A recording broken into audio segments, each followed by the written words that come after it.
you raising your? Yeah. Go ahead, Governor, and you might identify yourself just for people. I'm McCoy, nice to meet you. I hope we'll have some more private conversation. First, it's fascinating. And obviously you have a rich, as been said, a rich metaphor for a very, very intriguing book. Some of this issue I myself was from time to time find myself also fascinated, so I'll raise a few things to you. And I think that you're aware of that. One of them is, definitely you are aware of that, is the fact that, you know, looking from the outside, this is the area that government today treats in the most secretive, the most private, the most non-transparent way. And therefore, virtually all the cases that you bring, that you touch, you know about them in a very limited way. So to draw lessons and to draw, so you know, we talk conceptually, but even when we talk conceptually, you need to have some kind of assessment what's serious, what's not serious. And in this area, there is so much unclarity between fact and fiction. So how do you, for people outside, you can handle it? The second thing which relates to that is perhaps an effort, it was implicit in what you said, but I don't think it was. I think in order to have good conversation between at the official level, but also at the scholarly academic level, you need to have a much more element of transparency. And I think that it should be a demand, perhaps to start from academia, that in order to have a meaningful dialogue between theories, I'll give you just one example. I know almost for a fact that in the big debate in Israel whether to attack Iran or not to attack Iran between 2012, 2014, to 11 to 14, apparently cyber played a very major role. And some of the people who believed in the attack, they thought that Israel had some unique and distinct capabilities in these areas, that they can do certain things and they will have some time that the Iranians will be, you know, be what happened in 2007, the orchard, blind for some time, and certain things can be done.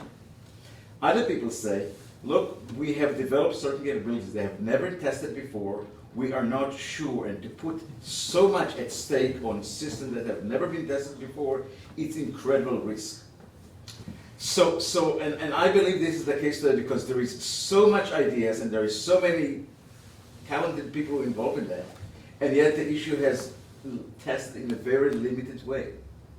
So how do you deal with it? Because the assessment, what is serious, what is not serious, what is credible, what is not credible, depends on that kind of testing, which even for people outside we do not have. So even when people at the top leadership level get all this classified report with promises, they don't know how to take those promises. Do promises work or do not work? Credible or not credible? So, yeah, I think, I mean, to kind of add or amplify the last point, I think there's this, you know, this more general problem of a dangerous briefer. And in a crisis situation, and you're dealing with such complexities that you, in some ways, you may empower an individual to make a persuasive case where you have to act quickly without really an ability to test a number of the assumptions. And so the policymaker is in a position that he or she is not in a position to make a decision, really, because they don't really know. Yeah, three really good questions, and I'm not sure I'll give a great answer to any of them. The first one, the need to draw lessons from such limited information, yeah, and I'm guessing that's why I got the funding for this project, because I said it was difficult but also worthwhile. Yeah, of course, people are not going to tell me the exact problems. It's linked into transparency. You know, it's not just banks and other institutions that don't want to tell you they've been hacked. The government or nuclear weapons, people in charge of that definitely don't want to tell you they've been hacked, and that's a huge issue. But I guess what I'm trying to do with this project and book is provide a framework to look at the problems, to spread it out, to show that it isn't just, you know, one aspect of hacking into a bomb over the internet. There are all of these different ways it can play out, and that maybe this is taken on board, or some of these ideas and lessons are taken on board by people that do have access to this stuff. So it's not a great answer, but I realise the limitation of this analysis, but then I also realise that an analysis of this has got to start somewhere as well. I'll do the best job I can of this, of raising what I think are important questions, and maybe questions that aren't being thought about in this way by people who do know.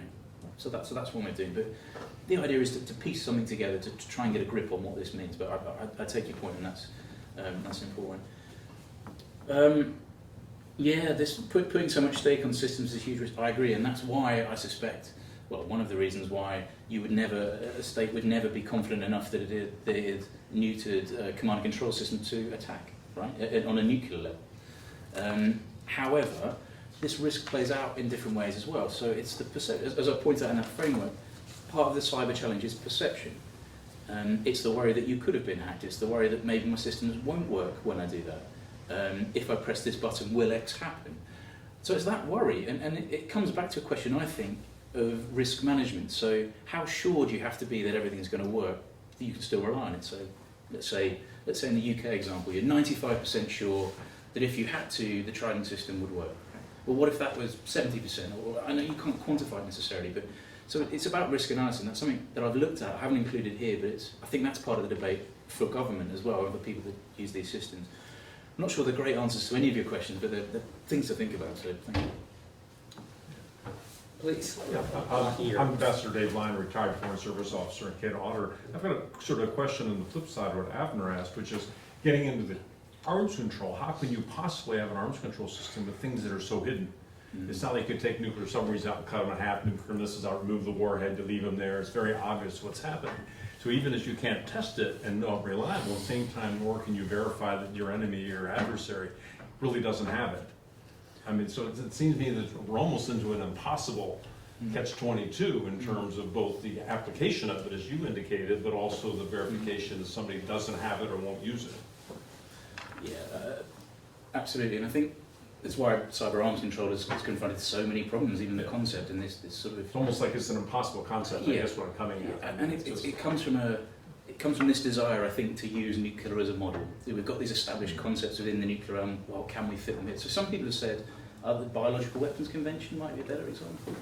I haven't looked into that in a lot of detail, but that might be a bit, or some other way of doing it. But you're absolutely right. And I guess the final point that I made there about including it in discussion is that you may not be able to verify or codify it, but I think it's got to form part of the discussion within. And I guess part of this is one reason why you're getting into the use of kinetic response. I mean, if you cross this line, this could happen to you. Wouldn't that be nuclear at all? I mean, I agree with them on that, but it could be a kinetic response, you know, and simply because we don't know if you have it, but if you use it beyond a certain point, you kill people, you know, and causing serious infrastructural damage, we will retaliate, and won't necessarily be by cyber.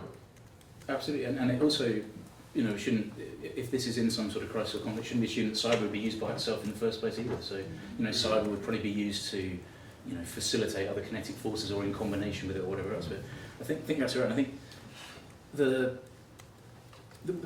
point with kind of verification and answering everything else is that no, you can't see all of this stuff. You can't verify it, but that doesn't mean that we shouldn't talk about it. So my example there, I know MPT, but Bill will tell us it's complicated enough without adding more things in. But it strikes me that if you're going to move forward on nuclear issues, then you've got to consider all of the stuff that people might be worried about that could be involved in that particular discussion. And it strikes me that, you know, we at least need to be talking about cyber in some ways. And as far as I'm aware, there's not huge levels of dialogue, either US-Russia or US-China, on this stuff at the strategic level, at the top level. I think this is the least, actually, if you look at all the area, my impression is this is the least that you have there. Yeah. Although I think, you know, it's one. I think the comparison with nuclear probably is indeed the wrong one. You're not talking about you know, reductions in numbers. The verification analogy, I think, probably doesn't make as much sense. I think it probably would be more fruitful to think more about confidence building measures, you know, rules of the road. Yeah. And there I think this is you know, very, very underdeveloped. There have been proposals actually for many years, for decades, about this in the US-Soviet and subsequently US-Russian context. I think this is really what we're exploring with the Chinese at the moment. So I wouldn't be as you know, discouraging with respect to arms control, but I think we need the appropriate model. So the Biological Weapons Convention probably is more appropriate, but I think there are other approaches from a confidence building standpoint that could be significant. Actually, I think that the issue of space is an interesting analogy, but look how little progress we have on space. Sorry, just one more point. The other thing, and builds on what you said, is the Tallinn manual being developed by NATO Cyber Cooperation Centre of Defence Excellence, or whatever it's called, in Estonia. It is a first move along that to sort of begin to think about what are the different levels, what are the rules of the road, what constitutes an attack, where, use of force scenario. So there is work being done on this. Whether everyone agrees with it is another thing. So one of the points I said right at the start was it's just a lack of consensus generally on what the subject is. So cyber is in the eye of the beholder at our level, but also at state level as well. So until there's, an example in my mind would be the P5 dialogue, right, and then trying to between the nuclear states to establish a list of different terms that they all agree on. It strikes me that would be a good way of beginning a cyber dialogue, is to sort of say, well, let's before we get into anything else, let's see if we can agree on what we mean by these terms and when things start. Hey, another, not seeing any hands, I'm gonna, I don't know. okay, I have two more coming up in just a moment.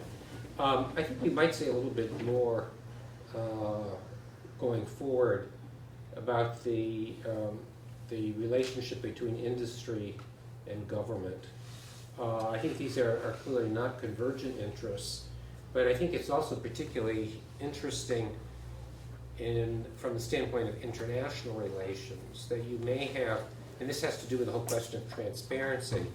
I suspect there may be, more or as many, cyber initiatives designed with a commercial objective in place, which target allies from a military standpoint rather than adversaries. And so you kind of get this mix that may not be compatible for moving forward in terms of sharing information and making headway on the military front, given what is already ongoing on the commercial front. And with respect to some countries, there's not a clear divide between the government and the industry. So that's just another complicating factor that probably merits some discussion. Did you have a? Yeah. Do you want to identify yourself too? Yeah. My name is Muti. I'm a fellow here at CNS.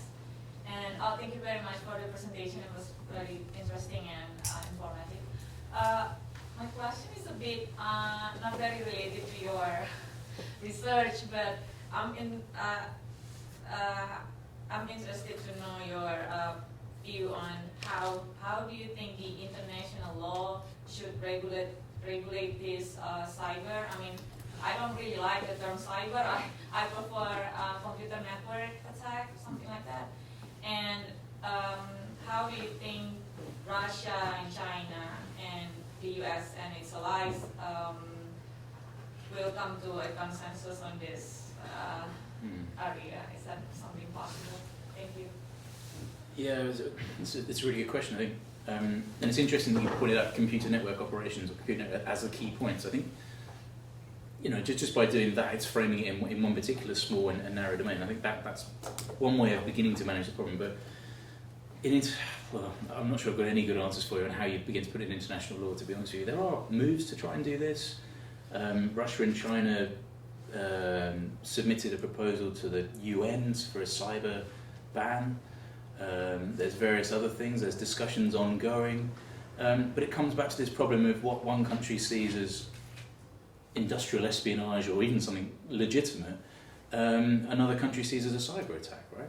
So until you get and I think you can think of the two countries that have been in discussion about this recently that are referring to, and until there is an agreement on what these things mean, moving towards international law and the other bits it's almost futile until you get sort of agreement on the first block. Same with arms control type issues. You've got to start somewhere, and that's what we're trying to sort of get at with this is just got to be really clear about where we're starting and what we mean. So it's a bit of a good roundabout academic way of not answering your question, but it's I think it is something that we could get to. It's inherently problematic, but we almost need to build the blocks to get there first for it to be meaningful in any way. And I think Stephanie, you Yeah, got I just your had a hand short up. quick, because I think a couple people actually got already a couple of the issues I had. Because we have been looking at the recent discussions between U.S. and China on this issue, and whether that's a kind of, I mean, it's not broad enough to kind of cover a lot of these issues, but maybe, at least for them, a really good starting point, particularly when you look at the fact that the Chinese at least already have the de-alerted systems, at least at this point. And so is that something that, if we were talking about a P5 discussion, that might be a good way of going? Because I would say that the de-alerting and then the global EW idea is probably like a good building block, is what you were saying, that all sides could agree on. I think particularly because of the lack of attribution issue, that would be something that all sides could also kind of converge around, because it's the understanding that it could be misconstrued on, from any side. So I thought that was I'm kind of looking at that area as something that would be a good building block. With the global EW, I was wondering what would be a good mechanism for that? I mean, is it like an international organization that's created under that, or or is it NGO related? Or I think that would be an interesting area to start looking at as well. And it does. I did find it amusing to think that Battlestar Galactica reboot actually had it figured out how best to deal with the C2 issue, because that's how Battlestar Galactica survived. Anybody who watches that show, it was the old ship that did not have the new systems, so that's why it didn't get destroyed by the Cylons. So, but I think that might not be the best way of keep assuring our systems. So I'd be interested in hearing where you think that's going as well. Yes, as I say, these are ideas at the moment. Global early warning. One thing that could be built on, my understanding is there's sort of an international agreement on space launches. Is that right, or something? So that, I mean, so that could be one way. Yeah. JDEC, the Joint Data Exchange Committee, or so between you. So there are things there. There are. I mean, I'm not saying it's easy. I'm just saying this is a possible way. So there are possible ways of moving forward with that. That could go there. And on your point about Battlestar Galactica, I mean, that's kind of the same thing in Ghost Fleet as well, right? That the US, I don't want to spoil it for anybody who hasn't read it, but it's kind of the point of that, But do read it, it's a really good book. And there is a really interesting question here, which I don't necessarily address here, but is an interesting social science question of just because technology is available, do you keep using it and do you keep pushing for better, or at least theoretically better and better things? Because it's conceivable to see people wandering around with nuclear C2 things on their phone or this or that. I mean I hope that doesn't happen, but you see the logic right where you go. So just because new technology is there doesn't necessarily mean it's better or you have to use it. And I think there's a really interesting debate to be had over modernisation. There's good reasons to modernise nuclear systems, of course. You realise that there are problems with old systems as well. But I think there's also these downsides that comes with it, equally. So it is a balance, and one that I'm not sure I've resolved in my mind or at the moment. Thank you. And I've never watched Battlestar Galactica, so I'm sorry, I didn't mean to ruin it. And skip to the end. Skip to the end. I'm Michael Dutzman. I'm a second-year student here. Another problem that I imagine would occur is where does electronic warfare and cyber warfare begin? For example, the drone which Iran captured several years ago was captured using Russian equipment that spoofed the GPS signals that it was receiving and made it think it was back in Afghanistan. Or at least that's what I've heard about it. Yeah, and I maybe didn't go into it very much, but that was this problem that I had with information warfare, is where does one thing stop and the other starts. So I would say that a lot of people would have information warfare as, if you like, the banner across the top, and then you have different segments, electronic warfare, cyber. But I don't think cyber is that. I think cyber actually moves in a different way, if you'll excuse all the hand stuff. That actually cyber warfare is just extending electronic warfare in some ways. It's changing the ways you do it. But a lot of this stuff is spoofing, as you say. The use of the electromagnetic spectrum, broadly speaking, so a lot of it is similar. And so that's why in some ways there's a lot of established stuff. That's why cyber builds on a lot of things already there. Again, it's not something that I've resolved, is how you properly delineate between the two. But I think you have to see the two as being part of the same problem, really. Or cyber warfare is just extending it. But one of the things you have to consider is that most of the things we've talked about, nuclear weapons, space, et cetera, are things that the government controls. The government has absolutely no control over cyberspace. And right now, we're looking at anonymous conducting warfare, cyber warfare against ISIS. And nobody controls that. So, you know, governments can agree on all sorts of things in cyberspace. I don't think they will. There are some key points where they might start to agree on things. But it's all irrelevant because they just don't control this. And you could have somebody hack a C-cubed system who's just a private person or group. I wish you had not been a Nest member telling us this, George. I first of all, I don't think that the command and control systems are nearly as vulnerable as a lot of people want to point them out to be. But I think the thing that really does change a lot of this is the ability to store massive amounts of information and do what, you know, what happened in WikiLeaks and things like that. I mean, those things could not have been done 20, 30, 40 years ago. That's a real game changer in some aspects, but that doesn't necessarily lead to nuclear weapons being out of control or anything like that. And I think, you know, air gapping still is a very important concept. If you look at, for example, the accidents or incidents that have occurred with nuclear power plants that have a cyber dimension, most of those are inadvertent.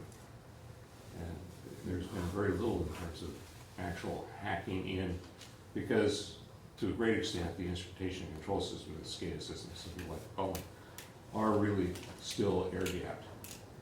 Or if not air gapped, they have very strong directional diodes on information flow. Just one point. Sure. Thank you for that, I agree.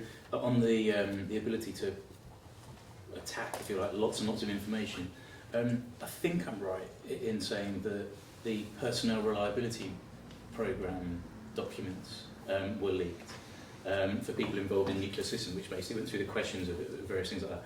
I don't know very much about that, just something I found, or somebody mentioned last week. I haven't looked into it very closely, but that would be a very good example to being linked, of how you then might target particular people within the nuclear enterprise as maybe as a way in. Sure, everybody's in PRP's information got compromised with OPM. So. Let me make a comment and then ask a question here. Maybe I'm just kind of looking for some silver lining in all of the difficulties that you pose here, but I could at least imagine kind of a scenario where, you know, increasingly, you know, militaries might lose confidence in the information which is essential to their operational planning, because of the potential for manipulation of the data that they use, you know, regardless of the whether you're talking about nuclear or conventional, which, at least in theory, you know, could be a blessing in disguise if it led to more cautious, you know, behavior. You always kind of second guess, you know, do I really have the correct information, which, you know, in principle might lead one actually to introduce more delays in one's, you know, launch procedures rather than leading one to preempt. So I think it's conceivable, at least from a rational standpoint, that process, you know, might transpire. But I guess as a form of comment, if you want to respond, that would be fine if you treated it more as a question about your views. But the other thing, I mean, it's unfortunate that Jeffrey Knopf left, but since I'm also part of the committee at MIIS, which is now looking at where we should go given the departure of the former head of the cyber initiative, I think one of the issues that we're trying to get our hands around is, you know, given all of the things that our students really must acquire during the 2 years that they're here, of which advances in technology, including but not by any means limited to cyber, are just a small portion. What would you, given your kind of broad survey of the field, and also given your you know, professorial role, put at the top of your list? I mean, we can only do so many things. There's a question of language. There's a question of knowledge of regional issues. There's the legal and economic dimensions, not to mention the politics of decision making, and then you come to the technology. One could spend one's career as a student, which some people do, acquiring the skills necessary to function after you leave school. But assuming that we only had 2 years, are there some priorities that you would recommend?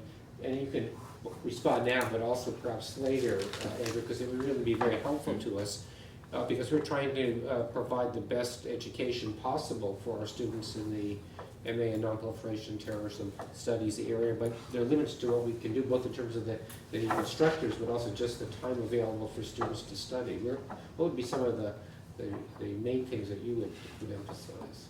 Yeah, I think firstly, before I answer the first question, apologies if it is a bit doom and gloom. The nature of what I'm trying to do is to think through some worst case scenarios. A lot of these things, may never happen. I understand that these are ifs, could be's, mights, but I think it's worth sort of putting them out there for discussion. Technology is neutral at the end of the day, right? So for all the good things we get from technology, there are bad things. So it just depends how you look at this. And this kind of leads in some ways. The biggest thing that I've come across in this research is that espionage is the biggest thing, intellectual property theft, all of that. So yes, the C2 stuff that I've mentioned here is important because it's important for the folks in my particular work. But if you're really going to learn about this, and this is something I have to think about probably and work down, but I would start with this issue of intellectual property and how cyber is changing that, because espionage is such an enormous part of what we refer to as the cyber change. And I'm sure George will have some great ideas on this too. But that's where I begin. But actually, even going before that, just trying to figure out what cyber actually means strikes me as such an important academic starting point, and making sure that when the term's used, people know what it's referring to. But it's something that I have to sit and think about and go through. Any other? Yes, please. My name is Ashley Reagan. I'm a student in the Russian Translation and Interpretation program here at MIIS. And you're going to have to forgive the simplicity of my questions. I'm very new to this. But first, you've talked quite a bit about how there isn't really consensus in the definition of what cyber means. But if I were to leave here carrying my very limited knowledge, most of which I received today actually, what would you want me to carry away as far as your either personal definition or definition that you lean towards? Just kind of an overview, okay, this is what cyber is. And then secondly, I found the combination of the topics of cyber and nuclear very interesting. It's not something that would ever have come into my head before. And I may be underestimating the damage that could be caused by a cyber attack, but I wouldn't put it on the same plane as a nuclear attack. So I'm wondering if you think there's any justification to ever respond to a cyber attack with nuclear force. It seems a little bit of overkill to me. So we're just wondering your opinion on that. Yeah. So first one, what's my definition? I wouldn't say I've got a definition. I think what I tried to say in this was work backwards from what it is you want to look at. So if you're looking at just computer security, then that provides you with what your definition of cyber. If you're looking at what I'm doing, trying to look at something really holistically across all of it, then broadly so. Some quite sort of high-ranking people that have looked at cyber, both academics and professionals, have basically said, look, it's not worth looking for a definition. This is not, again, it's not going to be a great way of answering your question, but actually maybe don't worry so much about what the definition is, but think about what it is that you're looking at in the first place. So, and this is the point of some people have said, get rid of cyber altogether. For every time you use cyber, you can use something else, computer or whatever else, right? Almost always. So work backwards, and then, but the key thing is to be clear about how you are using the term. So in a sense, it's not a problem for me that people use it differently. It's just being aware that people are using it differently. So, the point, I think that there's some quote, US has US nuclear systems have 1 million cyber attacks every day. Well, what does that mean? 1 million Stuxnet, 1 million people sitting in their office. So, I mean, that's a really big thing, language-wise. And the cyber and nuclear thing, yeah, you're absolutely right. It's worth reading, if you want to look at this, the Defence Science Board report, because it did get a bit misquoted in some ways about, we can deter cyber with nuclear. What it actually says was, as a nuclear-armed state, ultimately the deterrence ladder is anchored by nuclear weapons, which is a slightly different kind of meaning to the two things. Yeah, you're absolutely right. In my view, cyber attacks are not existential, they're not things like this. They may cause big problems, don't get me wrong, really big problems.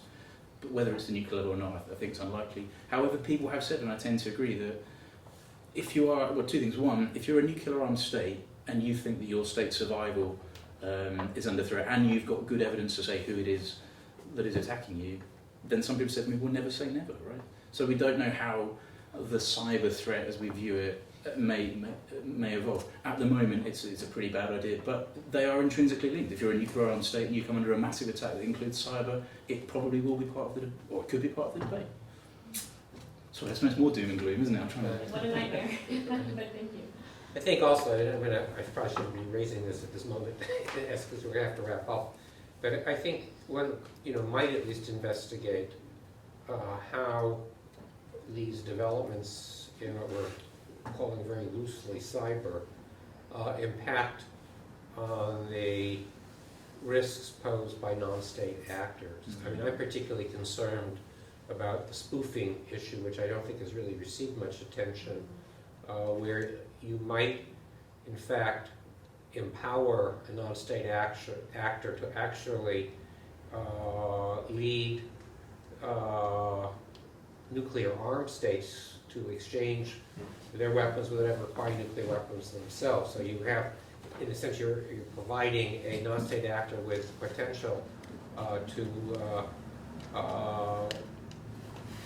precipitate an existential development, which would not be possible if you're just talking about acquiring nuclear weapons, dirty bombs, or whatever. And I don't really, I think it requires more research, and not many people are focused on it, so it'd be an interesting dimension to explore, Andrew.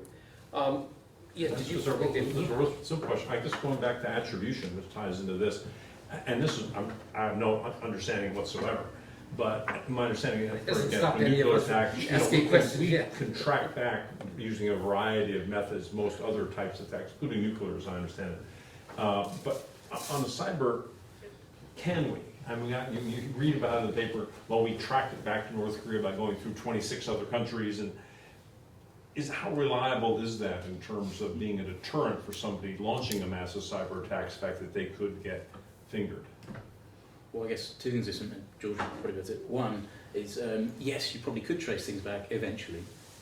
Eventually being a matter of days, months? I don't know, but the assumption, and there's increasingly some academic stuff coming out on this, on attribution, of how you could attribute in various different ways and all of this. So my guess is some attacks you probably never be able to. Most probably could eventually if you put enough effort into it, enough time, everything else. But then, of course, by that point, whatever had happened has probably happened long before, and things may have taken. But you can still respond. I mean, it still have a. But how? I mean, you might be able to identify the source of the initial message, but that party doesn't necessarily. He's not a citizen. Absolutely. Or, Oh, no, I understand. I'm saying that's why you gotta go. What does that tell you? You gotta go. The attribute. It's the same problem with nuclear forensics. Yeah, Comes out. exactly. Comes out of the basement of a Chinese military or Chinese PLA installation. You got a fairly good idea. If you're right, if it's a rented warehouse. No, but if it's a Chinese PLA operating out of another country, then you don't. It makes some major risks associated with that form of attribute. Or if it's a hacker in their bedroom doing whatever else, there's no relation to it. Or not state actor pretending to be someplace. That's my question. I mean, we're how complete would the attribution be, and how definitive, how actionable? And then the question would be how confident are you that you know it, and how quickly you get it to act. And they're all big questions. And my guess, not being an IT expert in this sense, perhaps George will be able to help with this, would be, you'd be able to trace quite a bit of it back, but it would take time. Whether you'd feel confident enough in doing this, my guess would be that events would take over. So if it was a sabotage attack or something serious rather than just espionage, then you probably wouldn't be able to find out in most cases quick enough, I would guess. I don't know, but that would be mine. I have to leave because I have another appointment with a student at 1:45. So with that in mind, please join me in thanking Andrew for a fascinating conversation.